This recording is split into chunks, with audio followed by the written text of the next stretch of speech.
kendi ellerinizle yaptığınız bir şeye neden bu kadar bağlandığınızı hiç düşündünüz mü? Hani o talimatlara baka baka, ter döke döke monte ettiğiniz, belki biraz da yamuk duran o kitaplık var ya, işte ona duyduğunuz o tuhaf sevginin ardında motivasyonumuza dair evrensel sırlar yatıyor olabilir. Gelin, emeğin sevgiye ve hatta mutluluğa nasıl dönüştüğünün ardındaki o şaşırtıcı psikolojiyi birlikte çözelim. Eminim bu hissi daha önce yaşamışsınızdır. Saatlerce uğraştıktan, belki biraz sinirlendikten sonra ortaya çıkan o masaya ya da dolaba bakıp içinizi kaplayan o derin tatmin duygusu. İşte bu duygunun arkasında yatan çok güçlü bir psikolojik gerçek var. O eşya artık sizin için sadece bir nesne değil, sizin hikayenizin, sizin emeğinizin bir parçası. Evet, kulağa ne kadar tuhaf gelse de bu doğru. Zorlandığımız, çaba gösterdiğimiz işlerin sonunda hissettiğimiz o bağ, aslında beynimizin bize verdiği bir ödül gibi. Kendi emeğimizle ortaya çıkardığımız şeye, kusurlarıyla bile olsa paha biçilmez bir değer atfetmeye adeta programlanmışız. Peki, psikologlar bu evrensel ve güçlü duyguya ne isim veriyor? Hadi bu konuya biraz daha yakından bakalım ve bu durumu artık resmi olarak adlandıralım. Karşınızda IKEA etkisi. Adını montaj gerektiren ürünleriyle ünlü o İsveçli mobilya devinden alıyor.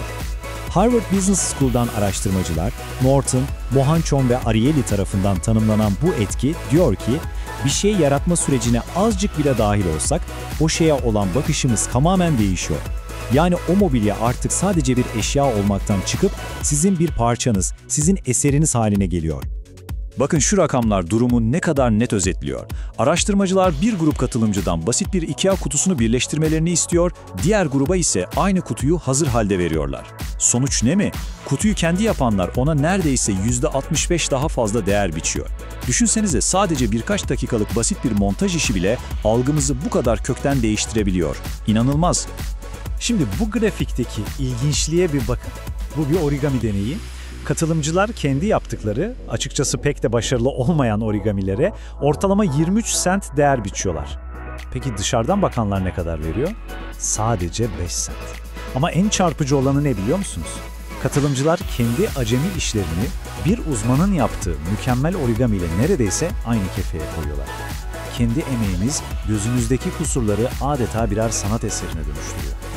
Tamam, emek harcamak, yarattığımız şeylere olan sevgimizi artırıyor, bunda anlaştık. Ama bu denklemin çok kritik, altını kalın çizgilerle çizmemiz gereken bir koşulu var. Sadece çabalamak yetmiyor. İşte kilit nokta tam olarak bu. Eğer bir işi yarım bırakırsanız veya bitirdikten sonra bozarsanız o sihirli bağ bir türlü oluşmuyor. IKEA etkisinin ortaya çıkması için o tatmin edici başardım hissini sonuna kadar yaşamanız gerekiyor.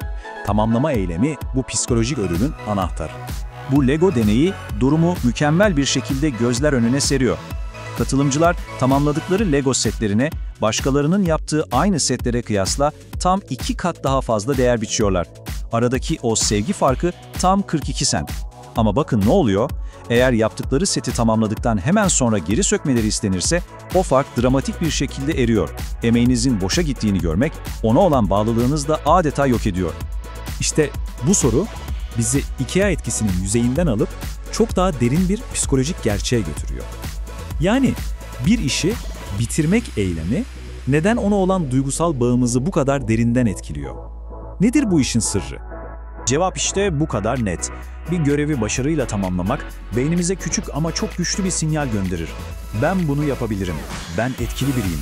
İşte bu yetkinlik hissi en temel psikolojik ihtiyaçlarımızdan biridir ve motivasyonumuzun ana yakıtlarından birini oluşturur. Şimdi bu yetkinlik hissini gelin daha geniş bir haritaya yerleştirelim. Psikologlara göre aslında hepimizin içinde bizi motive eden ve iyi hissettiren 3 temel psikolojik motor var. Buna bir nevi içsel motivasyonumuzun evrensel kullanım kılavuzu da diyebiliriz.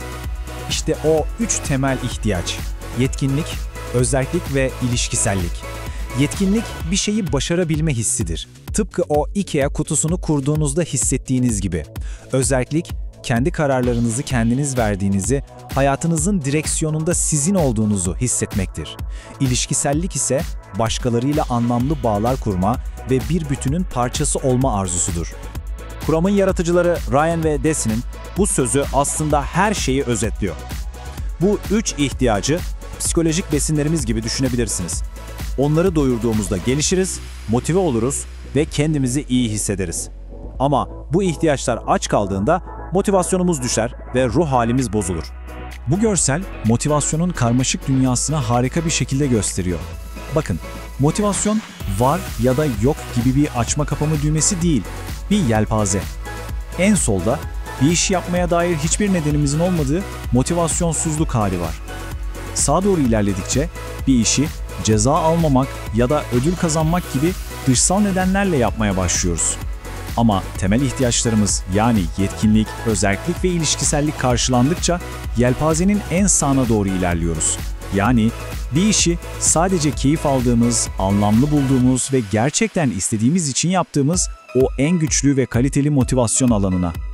Peki, tüm bu teorik bilgileri kendi hayatımızı daha tatmin edici ve anlamlı hale getirmek için nasıl kullanabiliriz? Hadi şimdi işin en pratik kısmına yani reçeteye geçelim. İşte size hemen bugün uygulayabileceğiniz birkaç basit fikir. Yetkinlik için gelen kutunuzdaki e-postaları temizlemek gibi küçük bir başarı bile yeterlidir. Özellik için akşam ne yiyeceğinize sadece ve sadece siz karar verin. İlişkisellik içinse başardığınız o küçük şeyi bir sevdiğinize anlatıp onunla paylaşın. Bu küçük adımlar psikolojik motorlarınızı besleyerek gününüzü çok daha anlamlı kılabilir. Unutmayın, IKEA etkisi sadece eşyalarla sınırlı değil. Bu, hayatın her alanında geçerli olan temel bir prensip. Kendi yemeğini pişirmek, yeni bir dil öğrenmek, bir ilişkiye emek vermek, bunların hepsi hayatımıza anlam ve değer katmanın, onu daha zengin kılmanın yollarıdır. Bu anlatımı tam da bu soruyla bitirmek istiyorum.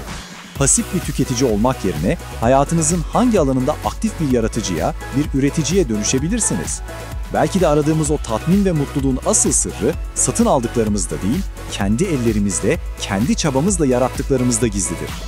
Konuyla ilgili düşüncelerinizi aşağıdaki yorumlar bölümünde bizimle paylaşın. Yaratıcılığınızı konuşturduğunuz bir projeniz varsa bunu da yazın, birbirimize ilham verelim. Eğer bu içerik kendi motivasyonunuzu anlamanıza yardımcı olduysa beğenmeyi, abone olmayı ve faydalı olabileceğini düşündüğünüz bir dostunuzla paylaşmayı unutmayın. Bir sonrakinde görüşmek üzere.